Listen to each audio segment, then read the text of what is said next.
Fellow film fans, what up? It's your boy Tay, and this is Tay Talks Talkies. 2024 has not been the strongest year for cinema.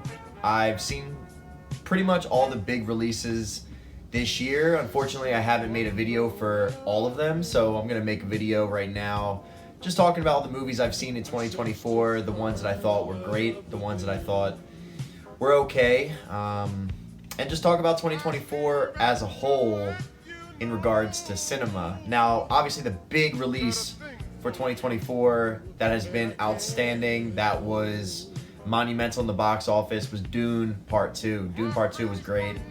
Not much more I need to say about that one. I think everything that needs to be said has been said about it on the internet, and Dune Part 2 was fantastic and definitely the best movie of 2024 thus far.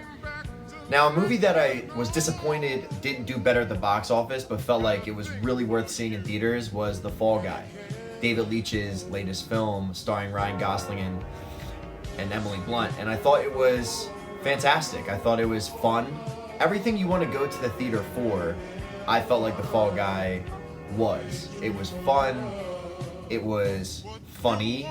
It was exciting. It was exhilarating. The stunts were pretty well done. It was a love letter to stuntmen, the unsung heroes of cinema, and I thought it did a great job doing that. David Leitch was a stuntman, and obviously if you want the best stunts, you should have someone who's an expert in that directing your film, and The Fall Guy was great. I wish it did better in theaters. Then we have another film which I wish did better in theaters, which I thought was great. It was Mad Max Furiosa. I thought Furiosa was really good. I thought it was fantastic. It wasn't as good as Fury Road. Fury Road is, in my opinion, one of the greatest action flicks of all time, but Furiosa was awesome. Anya Taylor-Joy is always great no matter what she's in, and she was great as Furiosa. The only complaint I really had is she doesn't look too much like Charlize Theron, but that's a pretty minor gripe, honestly, all things considered. I felt like George Miller's latest installment in his Mad Max world was exciting, it was exhilarating, it was meant to be seen on the big screen, and I'm disappointed it didn't do better in theaters. And it makes me wonder what could have been done for those two movies to have gotten more people in the seats in their local cinema, and maybe the marketing, not enough money was invested in their marketing.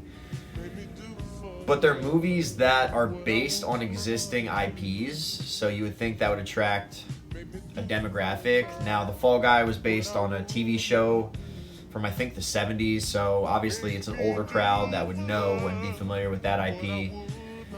But Mad Max is pretty familiar in the public zeitgeist. I feel like everyone pretty comfortably knows Mad Max. It's in pop culture pretty comfortably, so I don't know why those movies didn't do so well. Then we have a movie like Inside Out 2, which I did not see, just because I'm sure it's a good film. I just don't want to support movies, especially by Pixar, that are just building on existing IPs. I felt like the way Inside Out wrapped up, I don't need to see any more of it. I don't need to see what happens to the characters. It was all wrapped up beautifully, and I don't need a sequel. It's not a movie that was begging to be made, but alas, it is the most lucrative film of 2024. I believe last time I checked, it's almost at $1.5 billion worldwide, so clearly it's going to inspire Pixar to keep making sequels, but I don't want Pixar to make sequels. I want Pixar to make original content, original stories. But it's just the world we live in, and it's the current cinema landscape that we live in, so it is what it is. I'm sure I'll watch that eventually, but definitely didn't want to rush to the theater to go see that. Kingdom of the Planet of the Apes, another movie that I wish did better in the box office. You can see a trend here. I'm wishing so many of these movies did better in the box office. People don't feel motivated to get to the theater, and I think films need to do a better job convincing people to do so. It is a lot to go to the theater and spend almost $20 on a ticket, sometimes more, and get the snacks and make a whole evening of it, 3 to 4 hours when you take into account how long it takes to get to the theater and get ready and everything. So I get it. It's much easier just to sit on the couch and watch something on a streaming platform. But when you go to the cinema and you watch a movie with other people, there's nothing like it. And Kingdom of the Planet of the Apes was a pretty great movie. I think it did a great job. Wes Ball did a great job building on that trilogy, which is one of the greatest trilogies of all time, that Planet of the Apes trilogy, and not cheaply deriving from those, but building upon it. And there's remnants of those movies, but it's not about those characters. It's about a whole new set of characters, original characters, and great characters. The protagonist, Noah, was compelling. Raka was one of my, if not my favorite character from that movie, along with Proximus Caesar, who was great as well. It's a movie that begs to be seen on the big screen, and I wish more people went and saw it on the big screen. Now, I went and saw a movie that just came out, Deadpool and Wolverine. Now, this movie is doing great in the box office. It's on track to become the most lucrative rated R film of all time. It's the first rated R Disney film. And Ryan Reynolds nails this character. I don't love Ryan Reynolds as an actor, but as Deadpool, he is fantastic. It's undeniable. And this, in my opinion, is the best of the three movies. I thought the first two were really good comic book movies, and I think this is the best.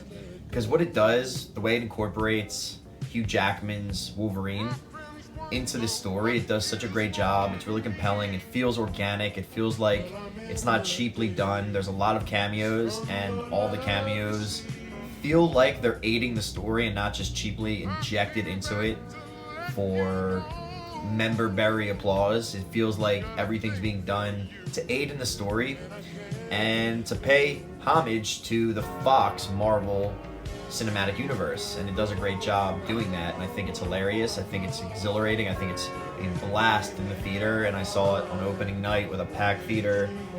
It was just a great time. It was a great time in the theater, and it feels like it's a movie that is going to reinvigorate people to going to the theater.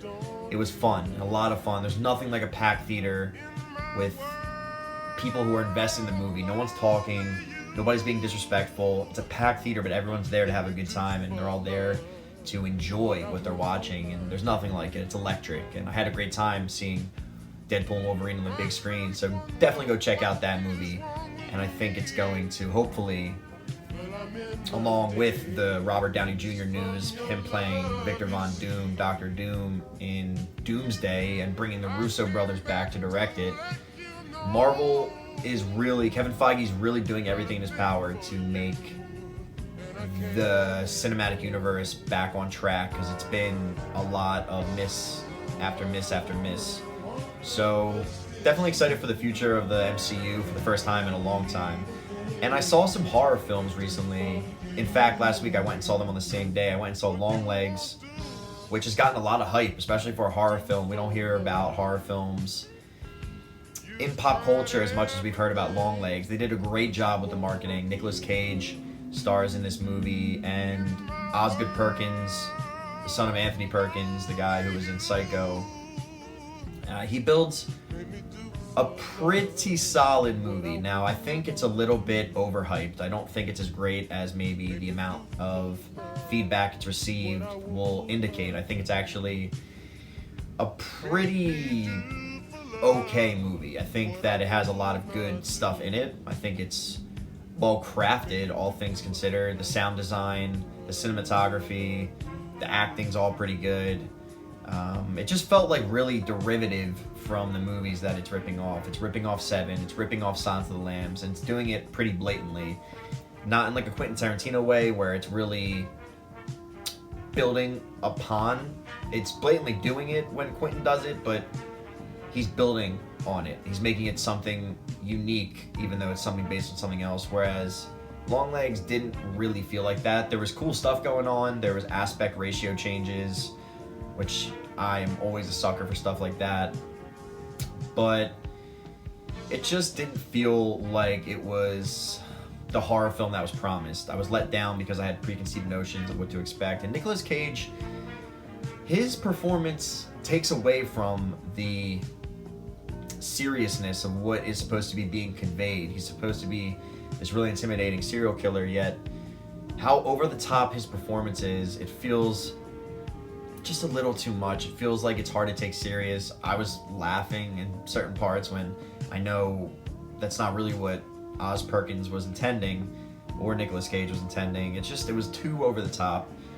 But there was really good stuff going on. Really great imagery, really haunting imagery, particularly this one image that happened a couple times of this, I don't want to give anything away, but this entity with a black cloth draped over it with its eyes glowing. I thought that was fantastic. So there was really good stuff going on. And then later that day I saw Maxine, which was Ti West's third installment of his Maxine Pearl trilogy, and I thought it was solid. It was a lot of fun, I'll say that. It's a lot of fun, but it's not a great movie, which I was hoping it would be, because I think Pearl's a great movie, and I think X is a pretty damn good slasher, but the third act of Maxine just really felt cheap. It felt like Ti West maybe didn't think it through fully.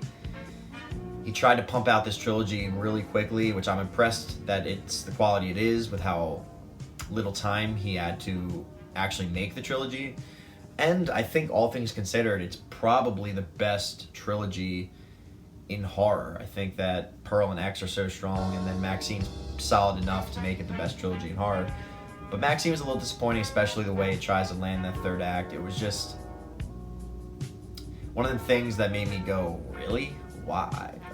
I don't understand. What was your logic in deciding to take the story this way? But a lot of fun.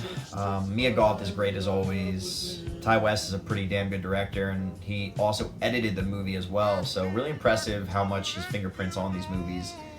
But yeah, that third act, man. But definitely a solid time at the theater. Still worth seeing in theaters. Unfortunately, it did pretty poorly in the box office, so it's been removed from most theaters at this point. But if you can go check it out and you like those other movies, definitely go check it out. But yeah, I'm excited to see what the rest of the year holds. I'm particularly excited with Robert Eggers' Nosferatu coming out Christmas. I think Robert Eggers is the most talented young filmmaker in Hollywood. He's great, and I'm excited to see his take on that classic horror film. It's really the film that started horror. So I'm excited to see that, and there's a couple other movies that I'm mildly interested in. Beetlejuice kind of has my interest, but yeah, 2024 is shaping up to be a pretty bland year for cinema. But hopefully 2025 will be better, and it doesn't mean that there's not movies worth seeing. The movies I named, I think, were all really, really worth seeing in theaters. So definitely go check out these movies if you can. Go check out your local cinema, support your local cinema, keep theater going experience alive. And that's all I got for you guys today. Let me know what you thought about the movies I talked about. Let me know what you're excited about. And stay tuned, like, comment, subscribe, and I'll talk to you guys soon. Tay out.